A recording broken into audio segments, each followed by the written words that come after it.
Breaking news tonight out of Utah. It's a case so disturbing that even veteran investigators say it is among the most deliberate acts of child abuse they've ever seen.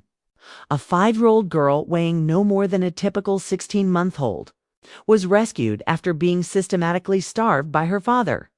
32-year-old David Fivas and his girlfriend, 44-year-old Jessica Harms.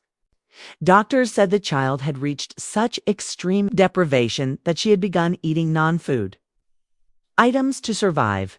It raises an immediate and haunting question.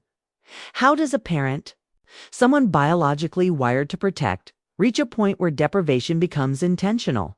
And more importantly, what goes through the mind of someone who watches a child grow weaker every day and convinces themselves it's discipline, not abuse? The early years and acquisition of custody. David Fivas gained custody of the girl when she was just 15 months old. At the time, her mother was unable to care for her, and the child entered a household that would soon become the epicenter of sustained abuse. Investigators noted that the decline in her health and growth began almost immediately. One question arises: was this gradual deterioration noticed by anyone outside the home? Apparently not. Over the next 2 years, the child's weight and development plummeted steadily. Fivas, according to police statements, grew increasingly resentful of the girl. He viewed her survival instincts, scavenging for food or eating non-food items, as stealing and misbehavior. Harms allegedly reinforced this perception.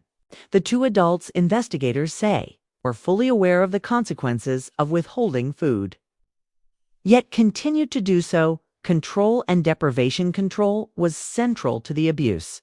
Investigators reported that every cabinet and appliance containing food was locked with child-proof locks.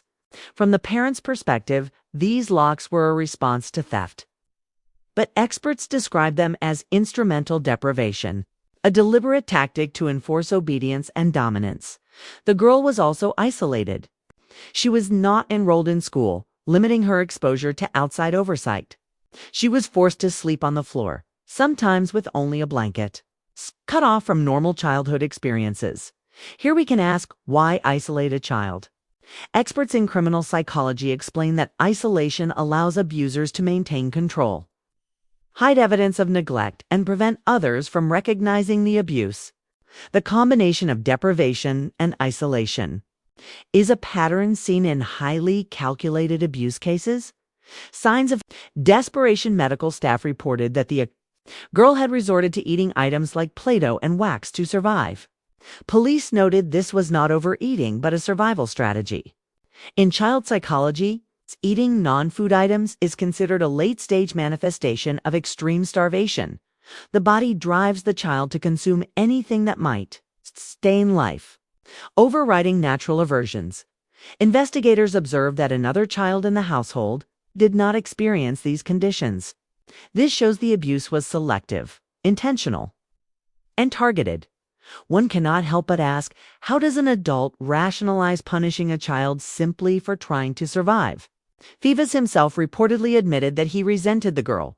In other words, the abuse was not accidental, nor was it a misunderstanding. It was fueled by resentment, a skewed perception of morality, and the exertion of power. Attempts to conceal the abusive ooze and harms, tempted to construct a narrative that the child overwrought and misbehaved to explain her appearance. Investigators call this a cover story, a deliberate attempt to mislead authorities and avoid accountability. This aligns with patterns seen in other deliberate neglect cases. Offenders often justify abuse with false narratives, portraying themselves as the responsible caregiver, responding to a difficult child.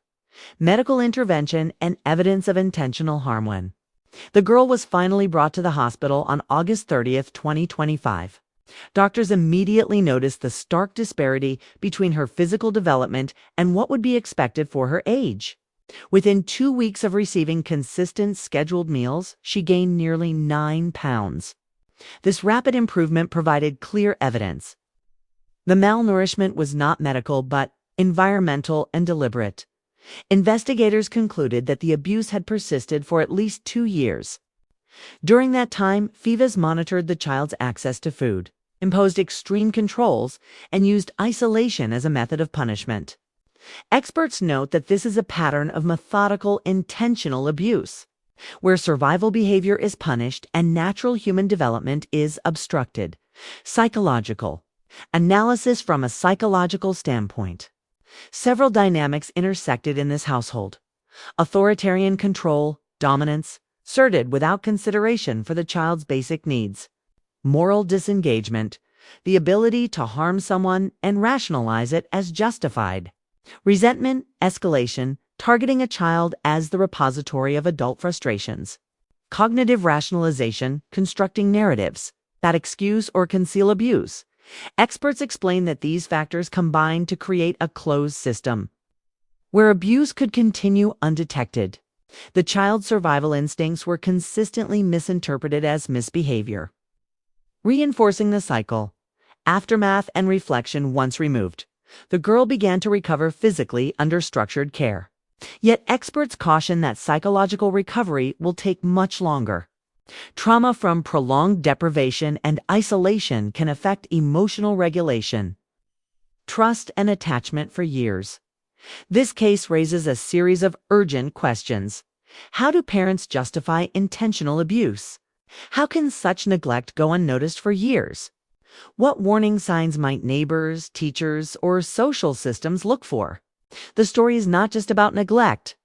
It is about power, control, and distorted moral reasoning. It is about a child who survived extreme circumstances due to resilience and instinct, and about adults who failed their most basic responsibilities. Fivas and Harms remain in custody without bond, while the children are now in the care of the state. But the questions linger. How many other children quietly endure similar abuse? How can these warning signs be recognized before it is too late?